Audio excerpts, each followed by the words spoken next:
Elves are the best species in D&D. Yeah, I said it. And before you start yelling, don't worry, I bought receipts. It all starts with one ridiculous ability: trance. Elves only need 4 hours to achieve the effects of a long rest. They don't sleep, they meditate. They remain consciously aware of their surroundings while resting. But the real reason trance breaks the game open? Rest casting. Rest casting is the technique of interrupting your long rest to cast spells using your remaining spell slots from the previous day, then simply resting longer to compensate. Rules wise, if you interrupt a long rest, you must add 1 hour of extra rest per interruption. This creates a loophole, a glorious elf-shaped loophole. Here's 3 spells that have meaningful duration that make your spellcaster as tanky as a marshal. A non-elf would need 8 hours of resting plus the 3 hours for the spell interruptions. That's 11 hours total, which pushes their next rest back and wrecks their entire sleep schedule, as they must wait 16 hours before starting another long rest. But an elf, 4 hours trance, 3 hours spell interruption, that's 7 hours total. They're still ahead of the curve, finishing their rest and buffing before others are even done with their sleep. And they can look forward to an earlier bedtime. Now imagine a party contains 5 elves. With 5 elves, the group can use Circle Magic, a cooperative arcane technique where multiple casters combine power for enhanced effects. Let's look at the enhanced effect Prolong. Any spell with a duration of 1 minute can be extended by 8 hours with 4 secondary casters. What does this mean? All spells that were once combat only suddenly become all-day buffs. Take a look at these ones. 5 elves together essentially become a ritual coven of permanent buffs, stacking layers of magical protection before breakfast. Combine Circle Magic with Rest Casting, and the party can walk into any encounter fully pre-buffed every single day with no downside. Elves aren't the best species because they're elegant, have the longest lifespans, or even get the best feat elven accuracy. They're the best because they bend, twist, and exploit the long rest rules in ways no other species can compete with. Play an elf. I promise you will not lose any sleep over it. If you're looking to play an evil character, the Drow is the obvious choice. Drow, or Dark Elves, are elves of the Underdark. They're paranoid, cruel, and always ready to stab someone in the back. They start with 120-foot dark vision, double what most species have. They dominate in darkness by staying outside the creature's sight range and surprising them with ranged attacks. They also gain the cantrip Dancing Lights, used for long-range communication or illusions. Drow with Twisted Imagination bond with Will-o'-the-Wisps, gaining a deadly ally hiding in plain sight. At level 3, they gain Fairy Fire, revealing invisible creatures and granting advantage to attacks. Open with Fairy Fire and let the rest of the party unload everything they have. At level 5, they gain Darkness. Defensively, Darkness is an amazing escape tool. Break line of sight, shut down ranged attacks, or disengage safely when things go south.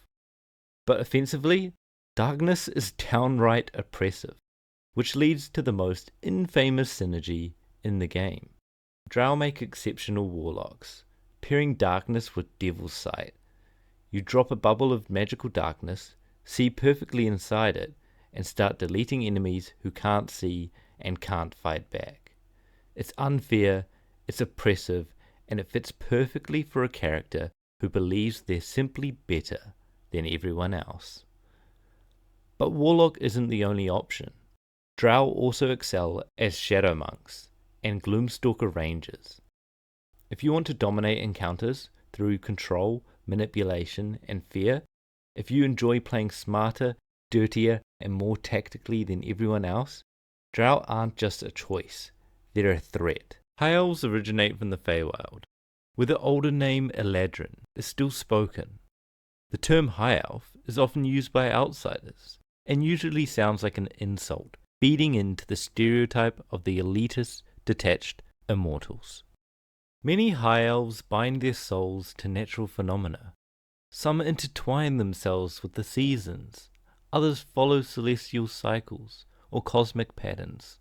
Each subculture becomes so obsessed with its chosen focus that it often shuts out the rest of the world entirely. And when you live for centuries, that isolation takes a toll. High elves struggle to empathize with low-lived races. Wars, empires, and tragedies blur together when you've already seen them all rise and fall a dozen times. What feels world-ending to others may feel familiar.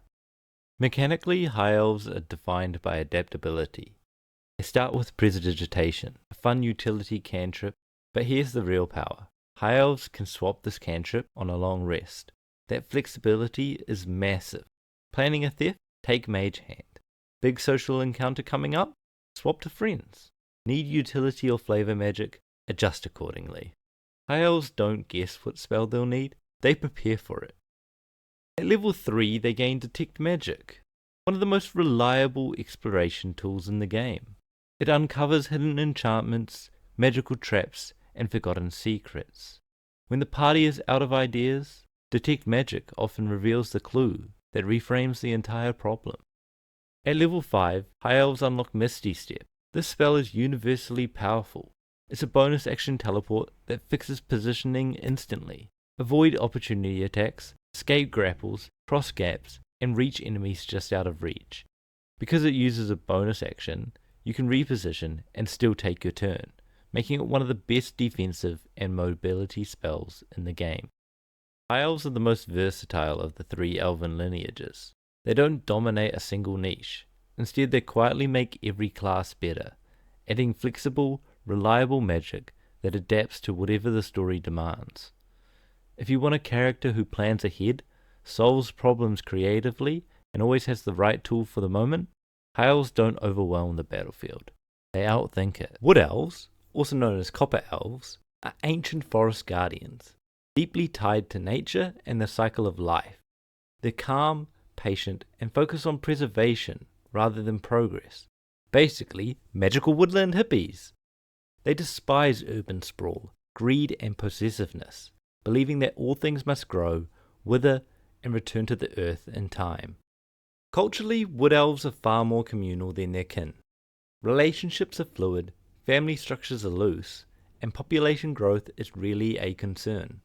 If you're looking to play a character who treats love the same way they treat nature, freely and without jealousy, there's no better species to pick. They also love to wear leather armor, even when not under threat, meaning they make the best leather daddies in all the realm. Mechanically, wood elves are movement monsters. They start with a +5 feet of movement. Doesn't sound like much, until you realize how often positioning wins fights. Extra movement means better kiting, cleaner disengages, and more control over effects like Spirit Guardians. They also gain the Druidcraft Cantrip, a deceptively flexible utility spell. Create sensory distractions, predict weather, or snuff out torches and plunge creatures without dark vision into sudden darkness. At level 3, they gain Longstrider, stacking even more movement speed. This is a preparation spell, so you want it active before combat starts. At level 5, they unlock Pass Without Trace, one of the strongest stealth spells in the entire game. It allows the entire party, even heavily armored creatures, to move quietly. It's perfect for infiltration, ambushes, or simply avoiding fights you don't need to take. Wood Elves excel as melee warriors and frontline casters. Their speed, battlefield awareness, and guardian mindset make them exceptional clerics and druids, effortlessly controlling space while protecting their allies. If you want to outmaneuver your enemies instead of overpowering them, Wood Elves don't rush the fight, they decide where it happens.